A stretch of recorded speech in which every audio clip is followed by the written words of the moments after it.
তো আজকে ক্যাবিনেটের লাস্ট মিটিং হলো।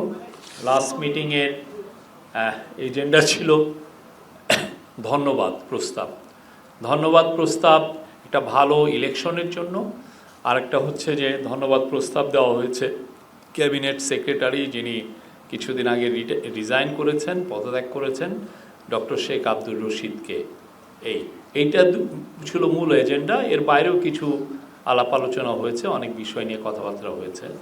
পে স্কেল বিষয়ে একটা যে ক্যাবিনেট কমিটি করা হয়েছিল, তাদের একটা ফার্স্ট মিটিংটা হয়েছে এবং মিটিংয়ে পে স্কেলের যে বাস্তবায়ন বিষয়াদি নিয়ে আলাপ আলোচনা হয়েছে। আর আজকের ক্যাবিনেটের প্রথম এজেন্ডা ছিল হচ্ছে ইলেকশন বিষয়ে একটা সাকসেসফুল এবং একটা ঐতিহাসিক ইলেকশন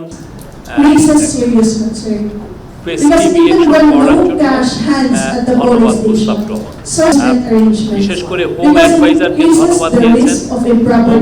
মিনিস্ট্রি তারা বলেছেন যে এটা একটা মহা সাফল্য, মানে এর চেয়ে ভালো ইলেকশন বাংলাদেশে হয়েছে কিনা এটা আজকে যেটা বলা হয় যে এটা এই ইলেকশনটা অনেক দিক দিয়ে এটা অভূতপূর্ব সাফল্য অর্জন করেছে। একটা বড় বিষয় সবাই যেটা ইলেকশন হয়েছে যেখানে 41st টাইম আমরা একটা ভালো একটা অপোজিশন, যেই অপোজিশনে থাকছে যারা খুনের যারা শিকার হয়েছে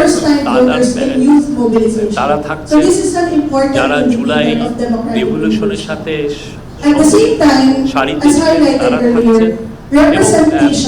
বাংলাদেশের সোসাইটিকে একটা ব্রড বেস আর এই প্রথমবারের মতো আমরা জানেন যে আনফরচুনেটলি আমাদের আগের ইলেকশন মাইনরিটিদের আমরা ভায়োলেন্সের দ্বারা শিকার এখন পর্যন্ত আমরা এরকম এই প্রথমবারের মতো ইলেকশনের পরে যারা মাইনরিটি ভাই বোনরা আছেন And at the same time, there's a limited target voter education with regard to referendum. So participation wanted, but representation did not want that at আত্মমর্যাদা ফিরে পেয়েছে। Information environment. So information environment was also highlighted. So we did social media monitoring. So we have coded actually 9,000 posts, and we did it randomly, and we have coded 935 posts. So for us to assess what is happening during the period, what are the activities of the political actors, and at the same time the persistent narratives that we can see in the audience. So social media became a central arena for conveying a narrative competition. So encouraging misinformation and issue-based messaging outpaced manipulative content overall. So here are the recurring narratives that we saw in the social media space, because we have collated the Facebook pages of different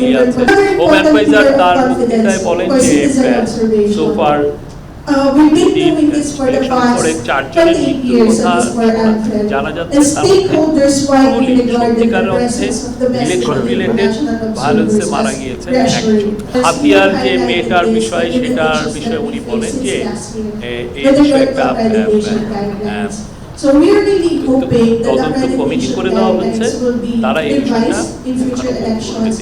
adviser বলেছেন যে body on camera এখন থেকে বাংলাদেশের যে কোনো election ম্যানেজমেন্টে এখন will now be Because us Alfred differs investigations and reveals that we do incentives for patronage and coercion. So in other words, just a last few words before I end.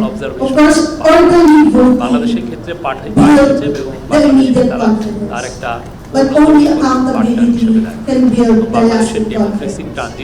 So again, our heartfelt congratulations to the people of Bangladesh, and we would like, of course, to acknowledge the efforts of all the stakeholders, particularly the Election Commission, our development partners, CSO partners, Well, well, being here, really appreciate the CSO partners that we work for the passenger security forces, because we still have, of course, the normal surveillance outside, media, civil society, and pro-democracy organizations, both domestic and international. So thank you very much. আর একটা observation ছিল যে এইবারের ইলেকশনে মেয়েদের উপস্থিতি খুব ছিল। মেয়েরা ভোট কেন্দ্রে গিয়েছে অনেকে, তারা এবং অনেক তরুণীরা আপনারা জানেন যে তারা অনেক ফেস্টিভ মোডে ছিল। রুলস অফ বিজনেস অনুযায়ী দেখেন কি এগুলো ঠিক হচ্ছে কিনা। তো ক্যাবিনেট শেখ আব্দুর রশিদের ভূয়সী প্রশংসা করা হয় এবং ক্যাবিনেট তার একটা ধন্যবাদ প্রস্তাব অ্যাপ্রুভ করে। সবাই ক্যাবিনেট তার দীর্ঘায়ু কামনা করেন। চিফ অ্যাডভাইজার নিজেও তার প্রতি ট্রিবিউট দেন। আজকে জানানো হয় যে 17 তারিখে শপথ, 10টার দিকে শপথ হবে এমপিদের, এটা জাতীয় সংসদে, এবং 4টার দিকে জাতীয় সংসদের সাউথ প্লাজায় ক্যাবিনেট মানে ইনকামিং প্রাইম মিনিস্টার এবং ওনার ক্যাবিনেট শপথ গ্রহণ করবেন।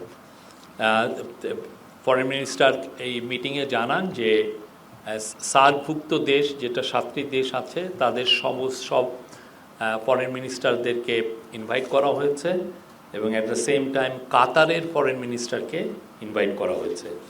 আজকে এই মিটিং এই সাউথ প্লাজায় কিভাবে এই প্রথম সাউথ প্লাজায় এই ধরনের একটা অনুষ্ঠান হচ্ছে, তো এই অনুষ্ঠানটা কিভাবে পরিচালিত হবে, এটা যাতে সুন্দর সিমলেস একটা অনুষ্ঠান পরিচালিত হয় সেই জন্য আজকে বিএনপির 3 জনের কমিটির সাথে মিটিং আছে, তারা এই বিষয়ে বিস্তারিত আলোচনা করবেন। আর ক্যাবিনেটের শেষ বক্তব্য রাখেন চিফ অ্যাডভাইজার, আবার সবাই তার কলিগদেরকে ধন্যবাদ দেন এবং উনি বলেন যে ওনার লাস্ট রিমার্কটা ছিল যে we are lucky people who got the opportunity to serve the nation.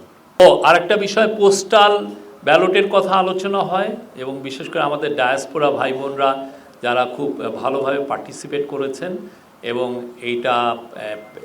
যেটা মেজারটা নেওয়া হয়েছে এটার প্রশংসা করা হয় এবং অনেকে চিফ অ্যাডভাইজারকেও প্রশংসা করেছেন যে উনি এটা খুব স্ট্রিক্ট ছিলেন যে এটা ইন্ট্রোডিউস করতেই হবে এবং ক্যাবিনেট মনে করে যে কাউন্সিল অফ অ্যাডভাইজার মনে করেন যে সামনের দিনগুলোতে, সামনের ইলেকশনগুলোতে আমাদের ডায়াসপোরা ভাই বোনরা আরও বৃহৎ পরিসরে তারা রেজিস্ট্রেশন করবেন এবং দেশের উন্নয়ন, দেশের ডেমোক্রেসিতে তারা অ্যাক্টিভ রোল প্লে করবেন।